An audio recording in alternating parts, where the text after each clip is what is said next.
Yes. Third and very, very important rule is for everyone to ensure that whenever someone is sharing something, we ensure that we are not judging them. So please remember, there is no right, there is no wrong. We all are here to learn something, either from the conversation or from each other, right? So let's ensure this is a safe space for everyone. So I just operate with 3 house rules. Do we all agree with this? Are we on the same page? Let me know in the chat box if you're up with me. Great. Thank you for the heads up. Now, I want to take a minute and I want to begin with a video.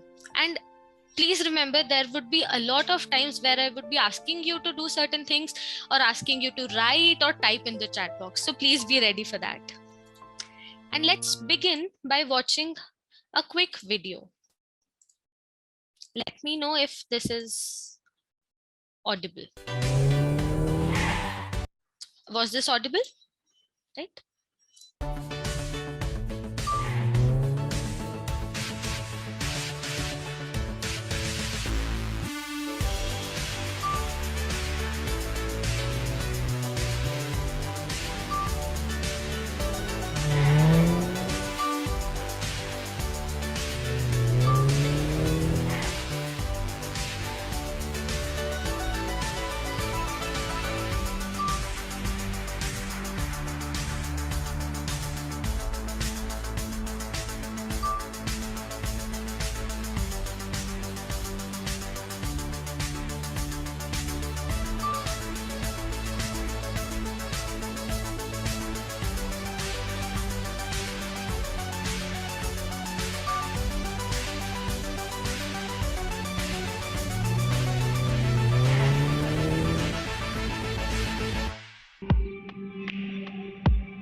Okay. So here's my first question for you. What thoughts do you have after watching this video? Please feel free to type in the chat box.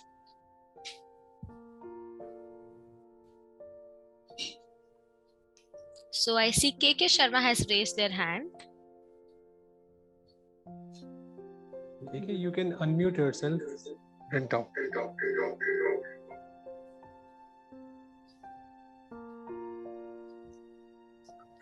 Are you here with us, KK? Okay, we'll come to you. Okay, Sharu says we must take a break once in a while. Yes, that's an interesting thought. Thank you. Sanjeev has also raised their hand. Sanjeev, can you unmute your mic and share what you want to do?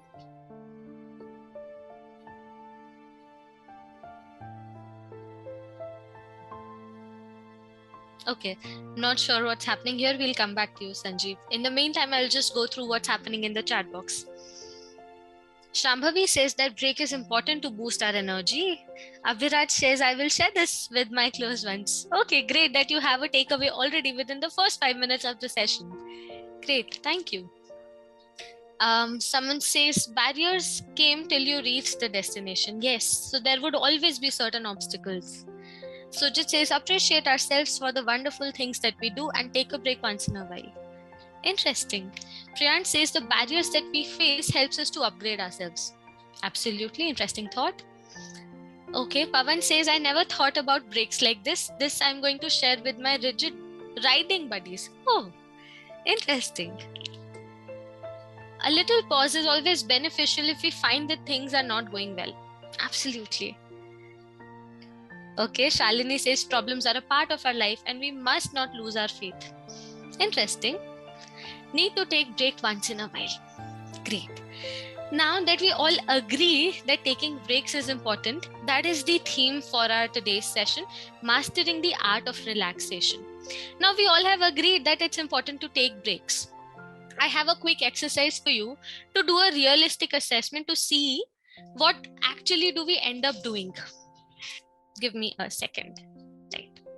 Now what I'll do is I'm going to share a couple of statements and you have to tell me whether or not you will feel guilty when doing those things. Give me 1 second. Okay. How many of you here would feel guilty for taking an off day from work? Now, this off day from work is only for your own selves. You aren't meeting anyone. You aren't attending a family event. You are not taking a break to recover from illness. This is just one day by yourself of yourself. How many of you would feel guilty of doing that? Someone says, I will definitely feel guilty. Pranjal says +1. Okay. Someone says, I feel not guilty. Okay. But a lot of you are saying yes. Some of you are saying not me. But what I'm seeing here, majority saying is that they will feel guilty. So for those of you who won't, that's great. That's a great space to be in. And for those of you who would, that's also an okay space to be in. That's the intention for our session. Mayur says, guilty for not being on top of my daily routine. Yes, that happens to most of us, right? Someone says sometimes, because that's my work and it has to be done by others, right? So oftentimes we don't like to put burden on others, or we don't like asking for help, right? Great. Just remember, wherever you are right now, that's an okay space to be in, right? One more question. Who here would feel guilty of not extending your work hours during your regular work days?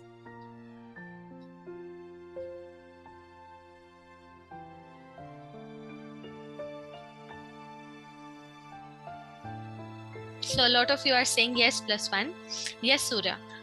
Who all here would feel guilty of not extending your work hours during your regular work days? Let's say you work from 9 to 5 and you might feel guilty if you don't work from that 5 to 6 or 6 to 7. Okay, here it's the opposite. Some of you have said yes, guilty. Most of you have said not guilty. Great. That's a great start already. Great start. Now, if I come back to the first question, feeling guilty of taking time off, why do you think that happens?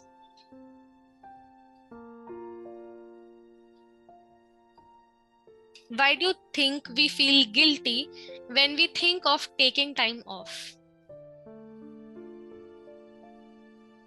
I think mostly is we don't want to burden other people with our work, and we are too packed up with our daily routine that work becomes our life revolves around work actually. Right. So yeah, maybe for me that's the reason, one of the reasons. That's interesting. And for a lot of us, life is equal to work, right? We can't sit by ourselves when we are not working. There is this restlessness and self-doubt. Why am I not working? Why am I not being productive? Right? Does that happen? Yeah, okay. So Saurav says yes, not to burden someone else. Ulhas says we are addicted to work, right? Family members say you're wasting time. Yes. So the idea of productivity comes into the picture again. Corporate structure teaches our bosses to make us feel that. That's interesting, Kaustav. We may waste our lives and leaves, okay, because we might lose confidence on managing. Interesting thought. Lack of communication with team or manager. Okay.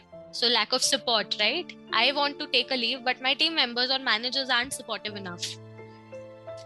Okay. It's a notion that if the whole world is working, I should be working too, right? So fear of missing out, right? So a lot of us are agreeing to what is being said here in the chat box and what you all are sharing. So it's a collective thing that we share, right? Now I'll take a minute and introduce the concept of the fallacy of productivity, because that is something that you all have been hinting at. And let me know in the chat box, what do you think being productive means? We're just trying to delve a little deeper as to what stops us from relaxing.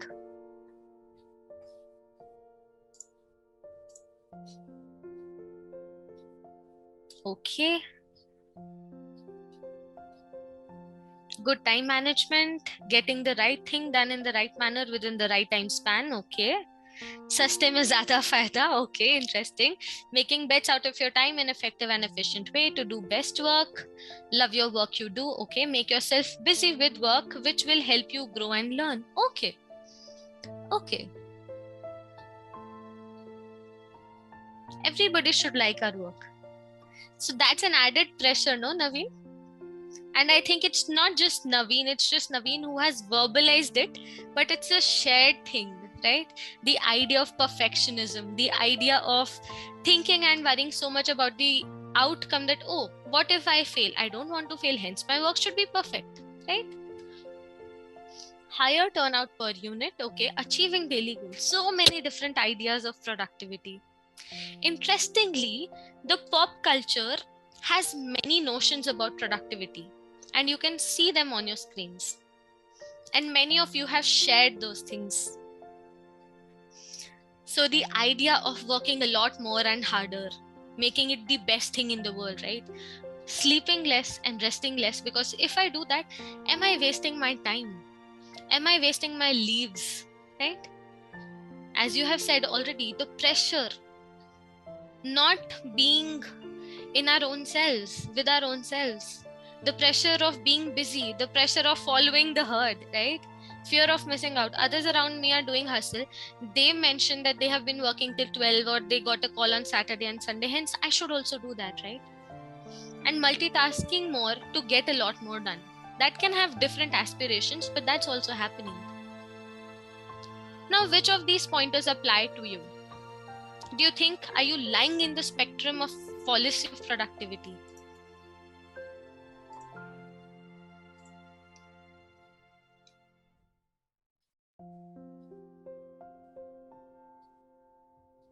So do you think you're lying in this fallacy of productivity?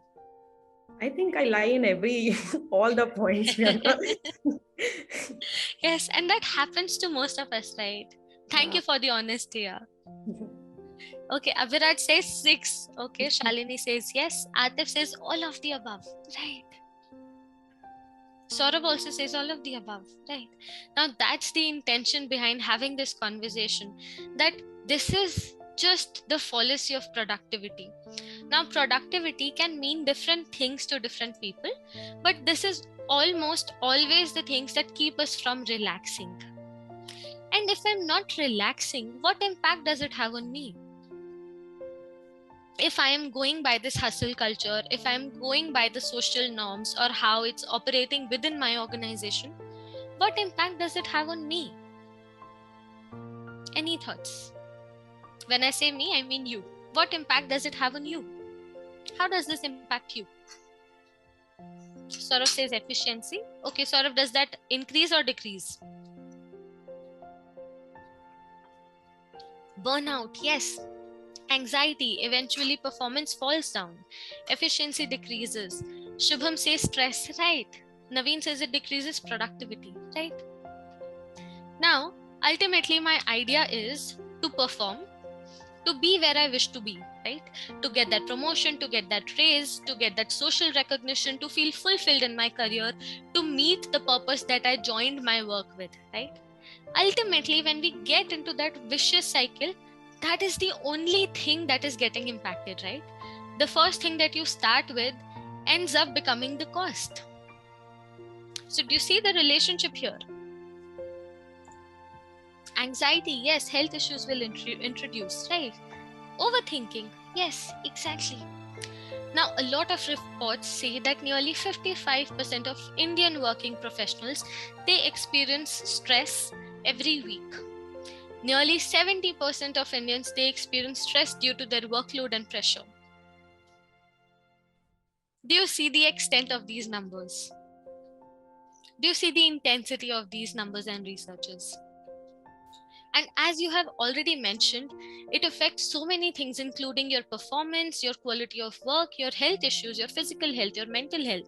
In fact, your relationship with your co-workers and your superiors, your peers, and people at home as well, right?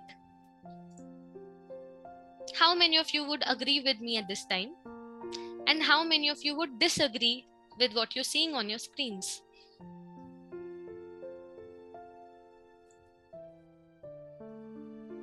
Agreed, right? We have been there. And the sad part here is that we have accepted that as a lifestyle. We think it's normal because it is happening with everyone. And that's how everything is. We are living in 2022. The costs are rising. The salaries are still there. So many things to do, right?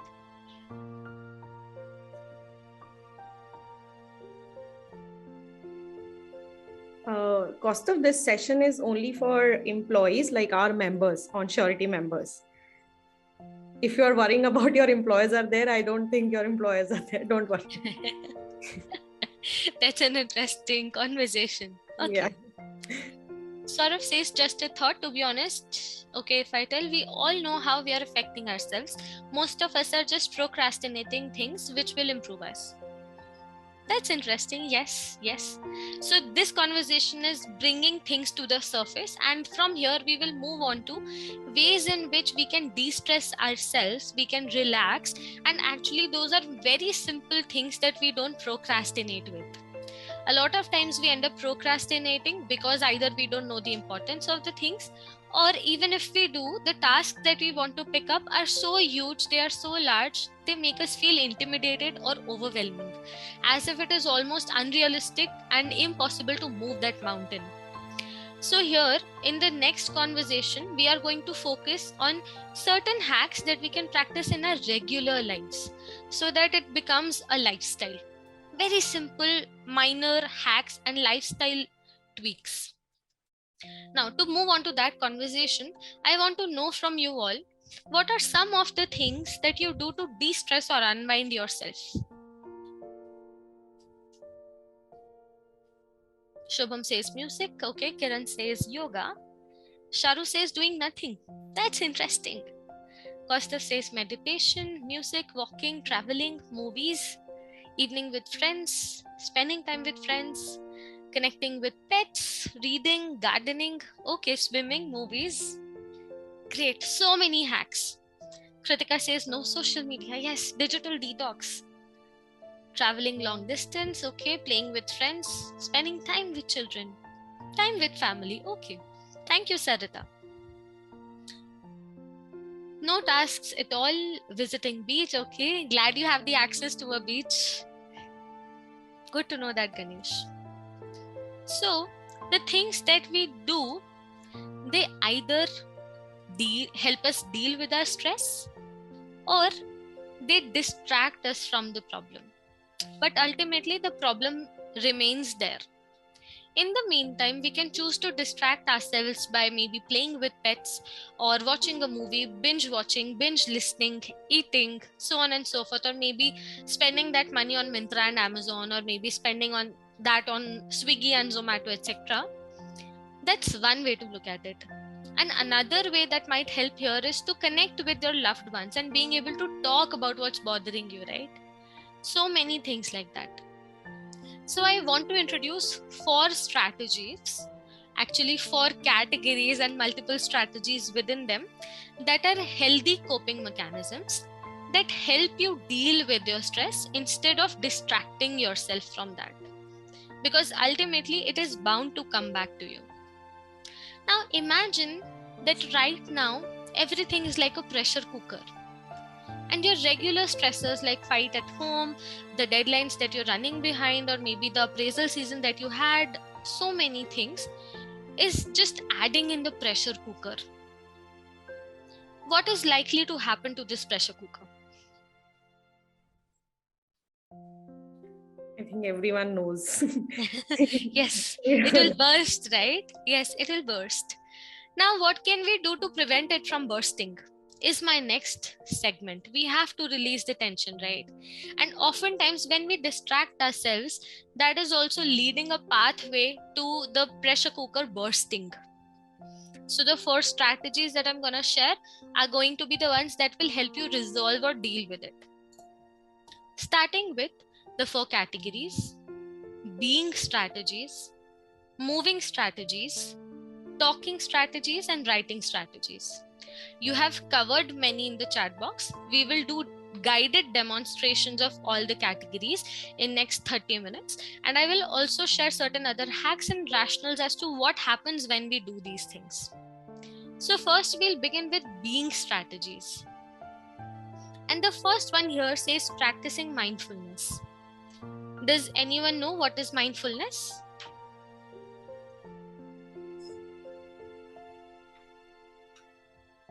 Okay, Naveen says meditation. Okay, that's close.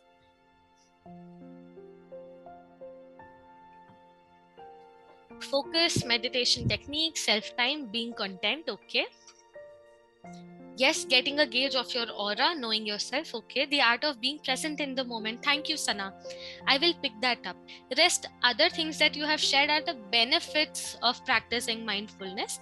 But as a practice, mindfulness is just the art and also science of being present in the moment. Pranav also agrees with that, being present in the moment. Right. Okay. A quick check. We are 84 people in this room right now and the time is 4:26. I am sure many of you are sitting in front of your screens but are not here with me mentally. And it's okay. That's exactly what mindfulness helps us develop. It is simply the awareness of the present moment where I am together with my body and mind in the one place. I am not replaying something from the past. I am not imagining something from the future. I am just here. How often does that happen that, while you're eating, you're also thinking of what next to do? Or when you're eating, there's one bite in your mouth, but you are also ready with the second bite in your other hand. Does that happen? Always, right? Or you're watching something and there's something else going on in your mind. Yes? How often does that happen? Always, right? Very often. Most of the times. Okay, yes. Exactly. So this is not one person, this is all of us. And that's also okay. That's what we want to hack.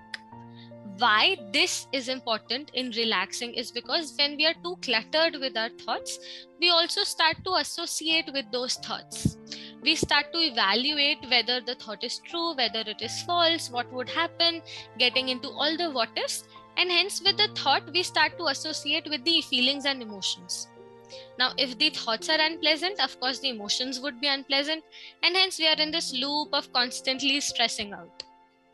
Now, to break that, we would be doing a demo of a mindfulness-based practice and specifically loving kindness meditation.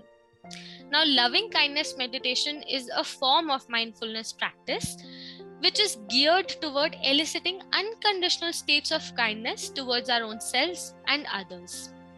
So this practice has three components: generating compassion for the self, compassion for someone you care about, and compassion for all the beings. Right? Mayur, I'll be taking the questions towards the end of the session. Please stay with your question. Thank you for bringing that up. Please pack that with yourself and we'll come back to it.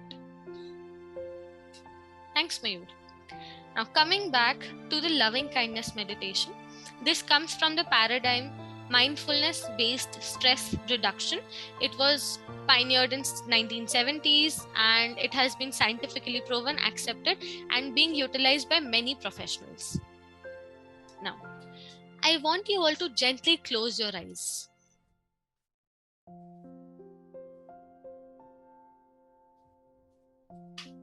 Just gently, simply close your eyes and assume a comfortable position wherever you're sitting. With your backs straight but not very stiff. Now, once you're comfortable, find the natural rhythm of your breath. Spend a few moments with your breath. Now, breath is the only thing that actually keeps you connected with the present moment. It is the only connection between your body and the universe. Spend some time just observing your breath.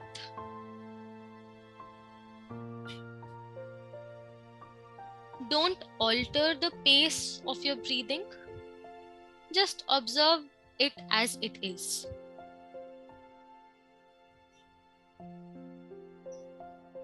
Now, whenever you're ready, think of a person you care about.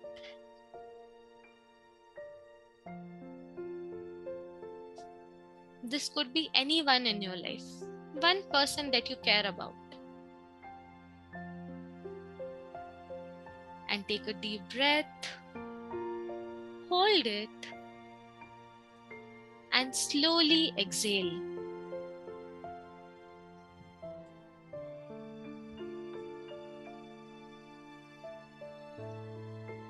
During the pause at the end of the exhale, silently repeat the following statements, the ones that I'm going to share now. Insert the name of the person that you're thinking about, right? May this person feel loved. May this person's suffering come to an end.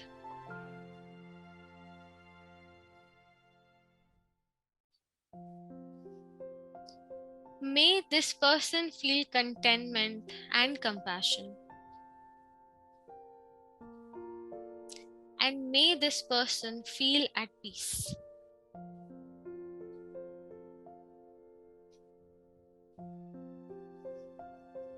Now take a moment to find your breath, fully inhaling, holding, and then exhaling slowly and gently.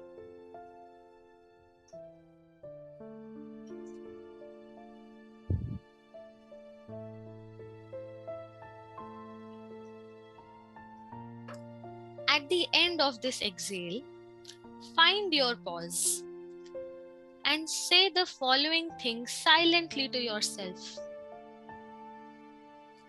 May I feel loved. May my suffering come to an end.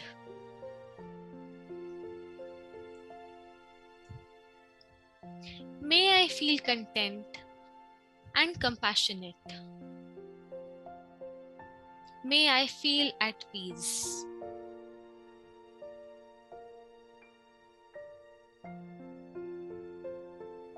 Next, take a full inhale, hold, and exhale slowly and gently.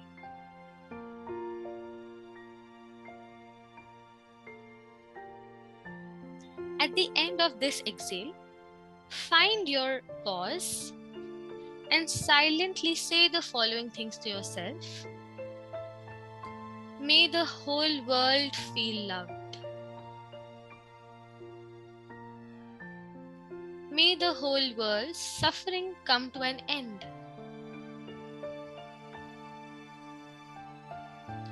May the whole world feel contentment and compassion.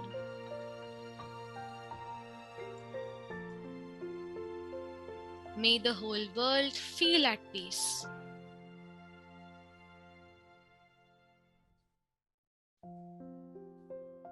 Again, take a moment to find your breath, hold it, and exhale slowly and gently.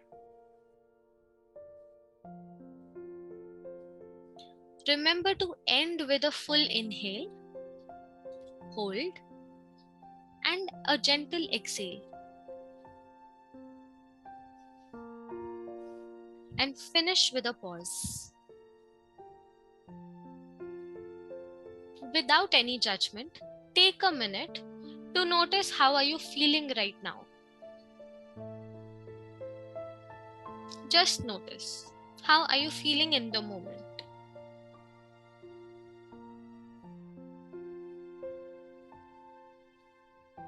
Now, whenever you're ready, open your eyes slowly and return to your natural gaze.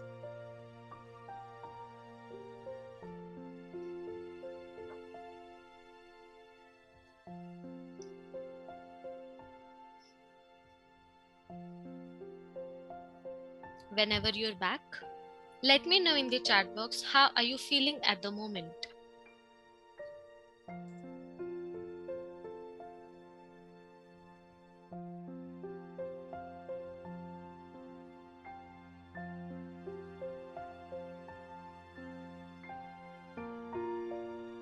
Calm, relaxed, feeling relaxed, okay? Happy. Calmer than before. Peaceful, very light, okay? Feeling cool, content. Everything is so relaxed around me. Very calm and light. Clear-minded, right? Light. I am feeling so glad that you're feeling this way. I mean, isn't that beautiful? Don't we all deserve to feel this, right? Yeah. Now you can bring this to your life every day. You can set aside 5 to 10 minutes every day at the start of your day or towards the end of your day or somewhere in between, whichever time works for you. Just try and maintain same time every day.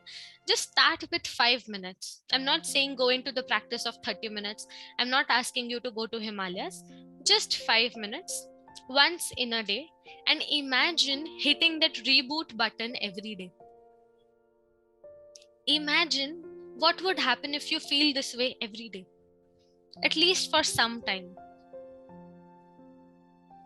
Now, mindfulness based exercises have shown that it doesn't reduce your stress, it doesn't eliminate your stress. What it does is it reduces the level of cortisol from your bodies. Now, cortisol is the stress hormone in our bodies that is responsible for the actions and reactions that we give out coming from stress. So when that hormone is reduced in our body, of course, my perception of stress and response of stress also reduces. That's one. So it hacks your brain on a neurological level. Second thing it does is, over time, it increases your tolerance towards stress. So let's say right now it would take you 2 comments to feel stressed. It may be a situation where it would take you 5 to 6 comments to feel that stressed. So it increases your threshold and tolerance for stress. Again, it does not eliminate stress. That really can't realistically happen in our lives, right? So that's the idea behind mindfulness. The second hack here is to looking into space. Would anyone like to share any thoughts about this practice, if you know?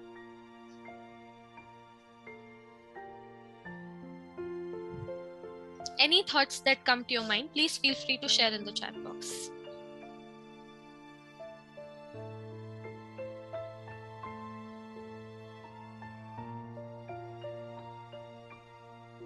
Okay, it's just not looking at anything, just looking into blank space, looking into the sky, looking at the stars, looking at the trees, nature, just looking at distance into blank space, not looking at my screens, not looking at my ceiling, not looking at my phone. So I'll share a personal anecdote here. This is my favorite hack because it works all the time for me. So I remember this was in 2020 and it was a Budh Purnima. So it was June 2020 when the lockdown was there, the first lockdown, right? And it was a full moon. As I said, it was Budh Purnima and it was 11 p.m. in the night, and I suddenly realized, oh, it's a full moon day and it will not come for the next at least 1 month, right? The Budh Purnima wouldn't come in the next year, as in it would take 1 year, right? So I just decided that, okay, no matter how tired I am from the day, I deserve those 5 minutes. I will climb those 4 floors. I will go to my terrace, and that's exactly what I did. I ensured that I went up my terrace without my cell phone, and I just simply looked at the moon. While I was looking and staring at the moon, I was just focusing on my breathing as well. Because as we know, breathing is the only thing that connects me, my body, with my universe in the present, right? So to be fully aware of where I was, I just focused on my breath and gazed at the moon. And like after 3 to 4 minutes, I don't know what happened. I felt like hugging myself. I think that was one of the greatest forms of self-compassion I had experienced when the pandemic had begun and when all the turbulences were taking place. And I knew that I'm losing my job. So from there, I really like this hack because just looking into space clears off your mind and helps you look at the larger perspectives. This sounds preachy, but try it. It works. It does, people. You should definitely. Thank you. Thank you for this shout out. Okay, I'll take a pause here and I want to know from you, are we good and ready to move towards the next strategy?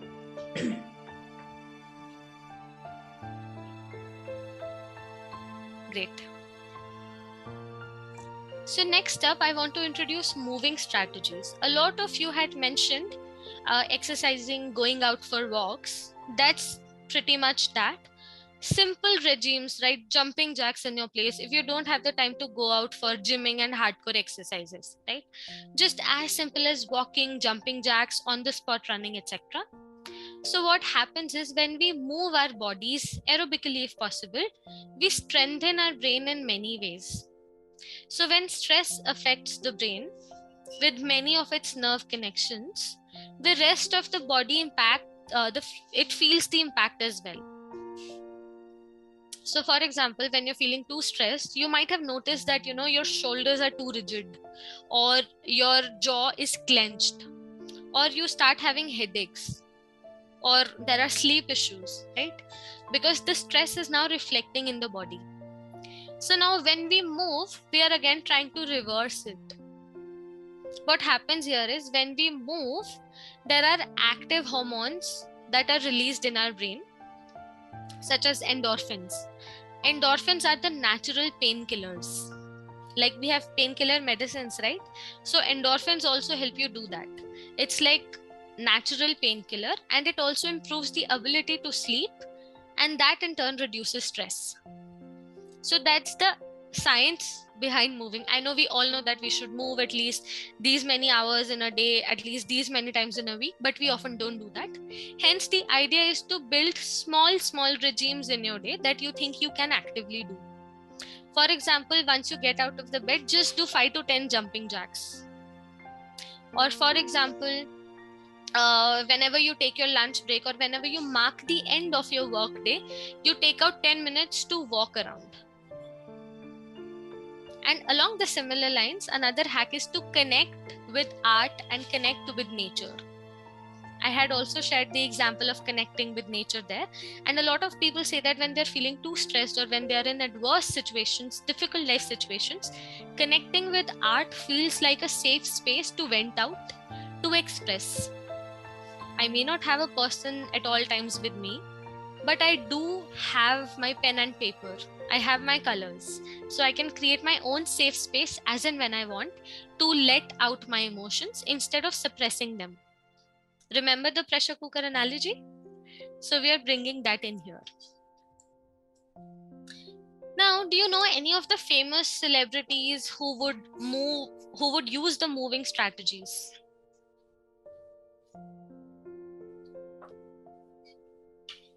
Okay, someone says Akshay. Akshay Kumar. Okay. Has anyone heard of Nelson Mandela?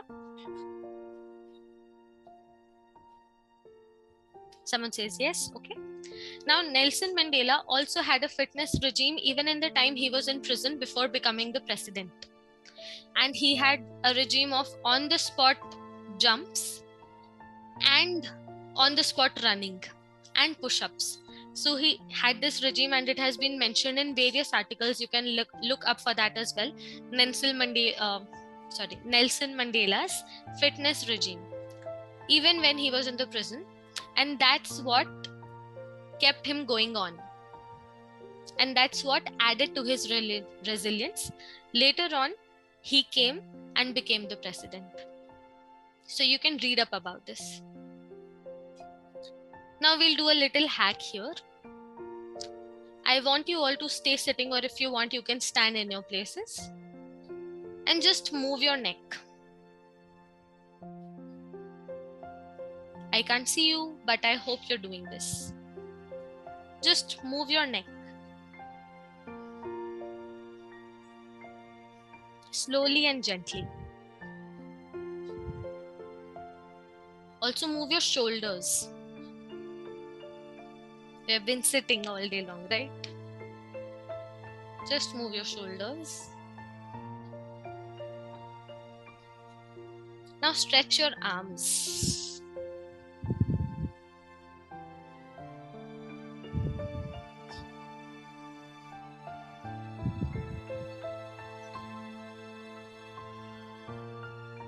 Go easy.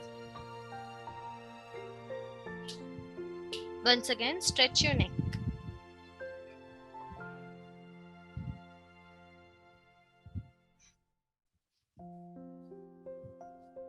And if you can get up right now, stretch your entire body.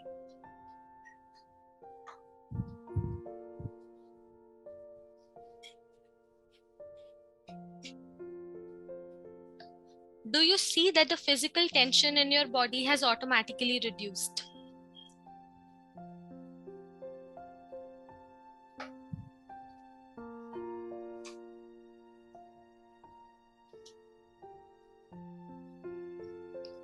Right, exactly. You have been able to experience that for your own selves. I know our doctors tell us this thing all the time, but there's a reason why they say so. And there's also a reason why so many people experience posture related issues. Now, to bring this to your lifestyle, what you can do is you can install Chrome extensions or whichever browser you are using. There are multiple extensions that can help you become mindful or take a pause based on the timer you set. So imagine that after every 1 hour, you take out 2 minutes to just do this. Nothing more, nothing less. As simple as this. So that's the hack here. Now I'll quickly move on to the next set of strategies, talking strategies. So a lot of times we don't want to burden others with what we are feeling, or we may feel that, others are not understanding me. Hence, we try to suppress what we are experiencing. And we also don't want to sound like we are always cribbing, we are always crying. Iska to rona dhona hamesha hi chalta rehta hai. I don't want to be the one जो हमेशा रोती धोती रहती है, right? और मैं हर चीज में complain नहीं करना चाहती.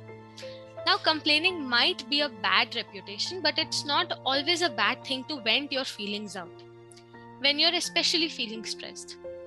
Now, what happens is talking through your problems, they help you get clarity of your thoughts. They help you bring the feelings outside of you so you can look at them more objectively as well. It's like, again, the pressure cooker. If you don't open the lid in the right time, in the right place, you know what will happen. Or even if you sim it, that also does not eliminate the chances of that pressure cooker bursting out, right? So when I know that others around me can help me out, why do I want to carry this burden all on my own? So once you try to speak to others, you are also in a better position to process what was happening, to look at the situations more objectively. And this happens a lot with me. The minute I start venting, I just tell my friends, hey, I don't need advice right now. I just need to rant or vent. I really am not looking for any advices. And in the process of venting, I start feeling a lot better without even getting suggestions or consultations from others. So I am equipped and empowered to take care of my own thoughts and emotions in that sense. And I can utilize that anytime. So this is what I like to call only to rant or vent out sessions. Make that a ritual with anyone you trust, anyone you love. And this is not a gender specific thing. Men, women, anyone can do this. So that's the idea. And the second hack here is to create boundaries between your tech time and in-person connecting time. So I do have friends. I make sure that every Saturday 11 p.m. I am meeting them virtually. But I also make sure that at least twice a week I meet some of my friends once I'm done with my work. I understand we can have our responsibilities, we can have people to take care of, kids, elderly, partners, so on and so forth. Can we connect with them instead? Can we make that quantity time into quality time? Can we have that mindful coffee with them? Can we try and check in with them? How was their day? and just listen to them uninterruptedly? Or can we ask them and set that as a ritual? Hey, let's spend 5 minutes every day to just check in about our days with each other. Or you can also do that with any of your colleagues as well, whichever thing works for you. So it's a lot of times cathartic as well, a feeling of relief, right? The charged up feelings within us, they become less charged. We gain more clarity of what is happening. Now again, we have a hack here and we want to practice it as well. Now I have a small activity, and here you see a question on your screens. Get ready with your fingers and the chat box. And tell me, when was the last time you appreciated yourself?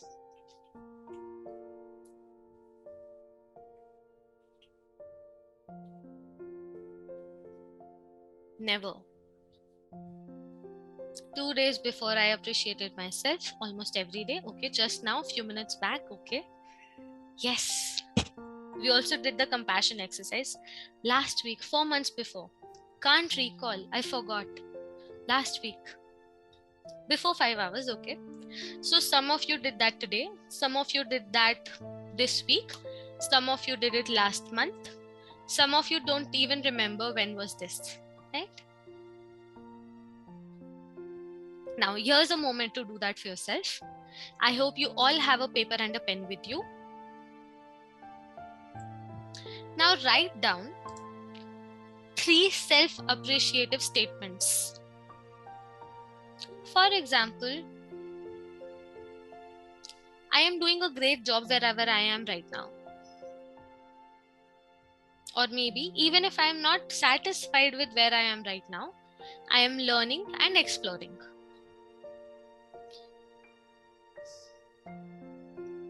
Write down any 3 self-appreciative statements for yourself.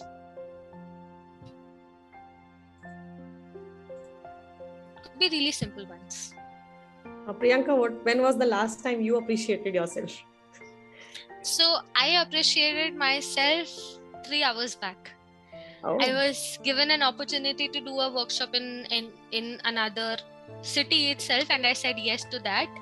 And I appreciated myself that, hey, I've come such a long way that now I get the opportunity to do things in other cities and states as well. Wow. Congratulations on that. Thank you. Thank you, Komal.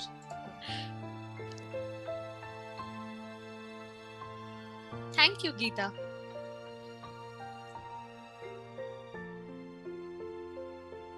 I second Geeta on this. You should appreciate yourself for making us feel better. I think we'll come to it when we also talk about the key takeaways from the session, and in that moment I would be open to receiving the appreciation or feedback as well. Right now we still have got work to do. Okay. Guys, So anyone, if you are ready, you can show your hands. We'll ask you to. Yes.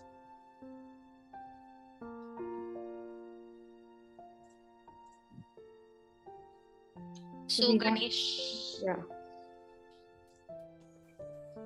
Yeah. So what I written the sentences, I will just read them out. Please do. So I will make it the first sentence. I will prove myself. I will become successful. I will take myself to travel. I will take myself to forest. I will take myself to beach. I will make myself happy as much I can. That's interesting, Ganesh. So these are a lot of hopes that you have and things that you want to accomplish. Can I also invite you to make this into present sense, the present tense? Because right now these aren't the statements that are appreciating you, yourself, your existence, right? Yeah. These are the hopes and future forward. Can I ask you to look at the present, look at some things that you're really proud about yourself, and then write that again. But thank you so much for sharing that, Ganesh. Yeah. Anyone else who would like to share, or you can just type in the chat box as well. This is your time to make yourself visible. Okay, someone says, thanks to myself for waking up early today and going for the run wanted to go for. Great.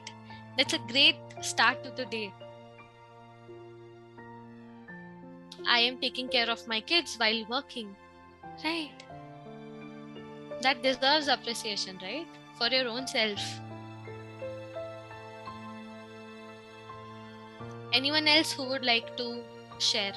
Or please feel free to write in the chat box here as well. I am working my best to fulfill my purpose. And that's also a great positive self-affirmation, Mayur. If you want, you can also write it somewhere around you. Make that visible, and that also answers your question that you had asked earlier. Okay, someone says, I had a knee replacement surgery 5 months ago. I am trying to get to normal walking as early as possible. And that's a great thing, right? I am managing everything by myself. Okay, that's a lot of self-sufficiency. To treat myself equally in success and failure, both without getting swayed away. Okay, a lot of groundedness here. I should keep ego and arrogance away from my mind. Okay, should always be a learner and never think myself a know-it-all. That's a great hope. Kaustav, I have the same suggestion for you as I had for Ganesh as well. Try to look at the things that are working well at present. I'm sure these are the places where you want to be, but these are also the should statements. That means you're also adding pressure on your own self to be able to do certain things. I want you to utilize this moment to appreciate what is working well or what may not be working well right now as well. So let's try to refrain from the musts and shoulds and look at the things that we have done or we are doing already. Okay, I always try to be happy. I'm always ready to take up challenges and I can work well in pressure. Great. Thanks to myself for growing up constantly and finding a better opportunity for myself, right? So prioritizing my learning needs over anything, right? I appreciate myself for attending this class, for learning, being, moving and talking. Okay, that's a great testimonial as well. Thank you. I appreciate myself that I listen to everyone with whole heart, right? And not everyone can do that. It's really powerful. I am doing great job balancing family and work. I am very loving and caring and I am happy with my achievements. I hear a lot of contentment here, Ruhi. Thank you. I appreciate that I am victorious in overcoming my fears. Wow. So taking your fears head on. Great. Great work, everyone. Thank you everyone for sharing this, and you can also bring this practice in your daily life. And that also brings me to the next and the last category where we are going to talk about writing strategies. So you saw that you have written this, right? So you can bring it into your practice where you try and journal things every day. So this was what do you appreciate about yourself. You can also do other prompts. Pick up a pen, pick up a paper, just keep writing things that you feel like. You can make it a ritual. Most people try and journal before sleeping, before going to bed. It's like, just putting your mind on a paper and going to your bed with a relatively freer mind and putting that chaos on the paper. That in turn definitely helps you increase the quality of your sleep. So journaling can be, how was your day? What are you feeling at the moment? What was your high point during the day, during the week, during the month? What are some things that you're proud of? Where do you want to go? What were your low points? What will help you be where you want to be? What are the 3 good things that happened to me in a day? Why did they happen? So you can journal about anything and everything. It can be unstructured, semi-structured or structured, however you like it. And there's a science-based exercise as well, which is called the 3 good things exercise. So before going to bed, I reflect on my entire day and I find out 3 things that went good or 3 things that made me smile. Was it someone getting me a cup of coffee? Was it someone complimenting me? Was it me being able to see someone smile? Anything. And trying to reason it with why that might have happened. So let's say someone got me a coffee without me asking for them. They must really love me, right? They must be caring enough that they did that for me. Or I asked a friend, mazak mein, hey, send me a hot chocolate, and they did that. So try to find out the reason why that happened and try and do that at least 4 times in a week. And try and do that over a period of 3 months. So today it may seem like you're just writing 3 things, but by the end of 3 months, you would have so many things to feel proud about, right? So that's one of the writing strategies. And in addition to that, there's a thing called free writing. When I say free writing, you set a timer for 10 minutes. You play some soothing music in the background. I wanted to practice this here in this session as well, but I know we are also running over time. So I will have to just describe the technique. You set a timer and you start writing with anything that comes to your mind. There's no specific thing that you have to write about, but anything that may be going on in your head. If you're distressed, if you're feeling anxious, overwhelmed, angry, frustrated, anything, or even if you're feeling something pleasant like excitement, joy, peace, satisfaction, right? Just start writing. Only hack and rule here is not lift your pen till your timer stops. Even if you go out of words, write that I don't have words. I am struggling to write. But don't lift your pen till your timer rings. That's free writing. And with that, we are coming towards the end and closure of this session. So we have talked about multiple strategies, being strategies, talking, moving, writing. We tried doing demo for 3 activities and I just described the 4th one. Now with that, I'm open to any questions or any thoughts that any of you would like to share or ask. I think Mayur had a question earlier back. So, Yes. Priyanka, I think Mayur is on the call if I would like to take his question. Sure. Yeah. So, he was asking you that, ma'am, if we know our purpose, but we get disheartened in the process of becoming capable of our purposes, how do you deal with the constant fear of self-doubt or fear of failure? Okay. So one thing that has helped me at least deal with the self-doubt aspect is that I try and document my progress. So let's say I definitely was not in a very satisfactory place 2 years before, and I am sure that I have many places to go. But that should not refrain me from acknowledging what has worked well for me. So can I make it into practice? Can I spend half an hour and imagine my life to be a river? And can I reflect on the things that have worked for me, the progress that I may have made, the attitudes, the beliefs, the skills, the learning opportunities that I may have been able to either work on or utilize or make them work in my favor, or maybe the relationships that I've been able to build, right? Or the steps that I have taken in the past or taking at the present to reach and come closer to my purpose. So documenting that, and whenever you have doubts, going back to that evidence. So it's like, it's your factual file where you get to go verify your doubts with your data. If the data supports, good. If it doesn't, you know that you're dealing with your self-doubts in the right manner. Right. Another question Pawan has: how to tell a workaholic boss to take a break without losing my job? My question is also that. So. Okay. So first I want to ask, why do you want your boss to take a break? Is it out of consideration or because that is coming on to you? So one, it's a question to reflect on. I don't need an immediate answer, but assess the need for doing so. And if it's like really coming from the place of concern, what might help here is, hey, I've seen that you've been working so much and you haven't taken a break in a long time. Is there anything that I can help you with, or is there anything that might help you take some time off? So try to notice what impact that might create, because being workaholic may not always be a problem. So point out certain problems or impact that may be having either on them or you or the collaborative space that you share, and then use a little of manipulation, diplomacy in a positive sense with assertiveness. Right. If that helps.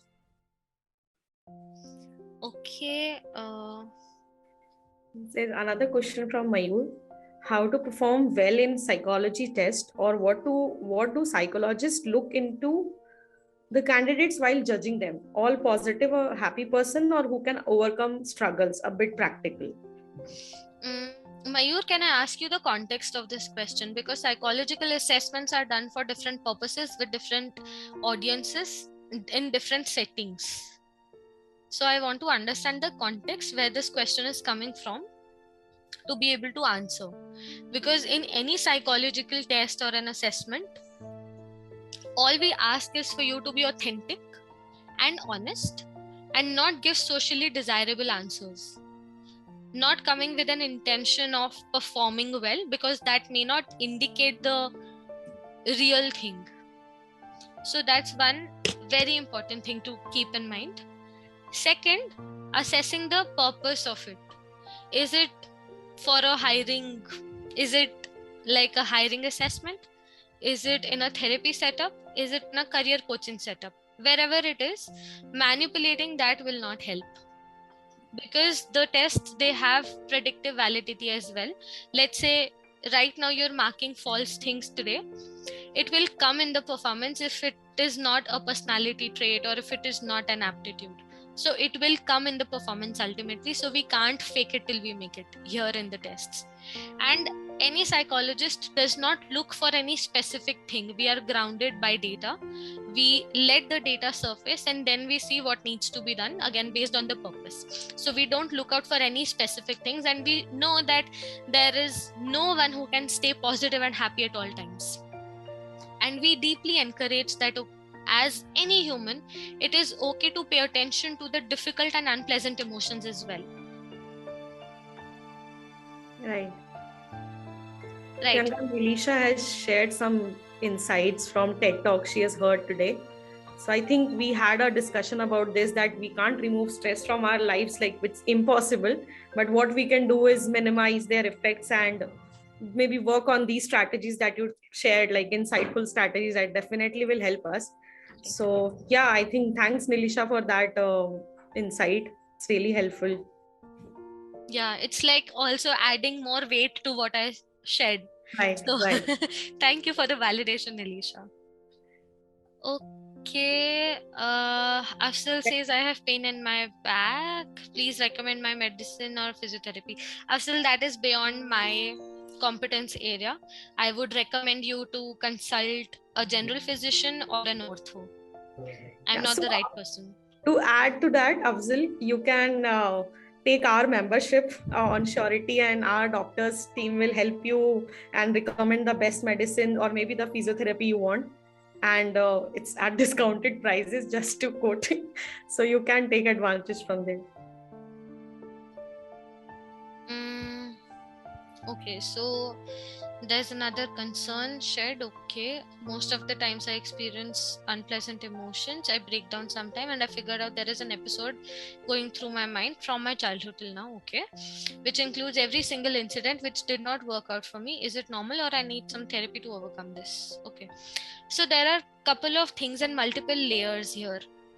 One, when we are saying that is it normal or I need some therapy to overcome this, means we are indicating that seeking therapy for non-normal things is non-normal, right?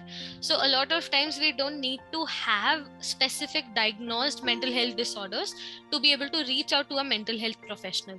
It may not come from a place of illness, it may also come from a place of wellness, because it's a continuum. It's not like polarity ki iska opposite is this. It's a continuum, it's a range, right?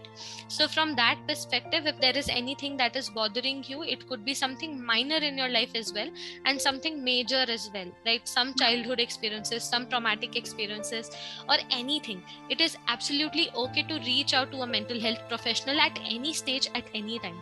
It is never too early, it is never too late. If you have that question, if you have tried working that within yourselves, if you have tried talking to your loved ones but that's also not helping, that's a sign that you should look out for a mental health professional as well. That wouldn't make you look you're weak, that wouldn't make you look you're abnormal or the taboo that we normally talk of. It's completely normal. It's completely okay. It is for your own well-being. But thank you for bringing that up and sharing that. And sometimes I think it's better to talk to a stranger about your stress and your worries rather than to talk to your loved ones and known people. So Right. yeah, I think it's a Thank- matter of comfort and a matter of what do I need at this point. yeah, right. Right. I think that's that for today. We do Yeah. have a couple of questions more, but I can't be taking more questions, keeping the interest in time. Then But Neha, thank you so much for this validation.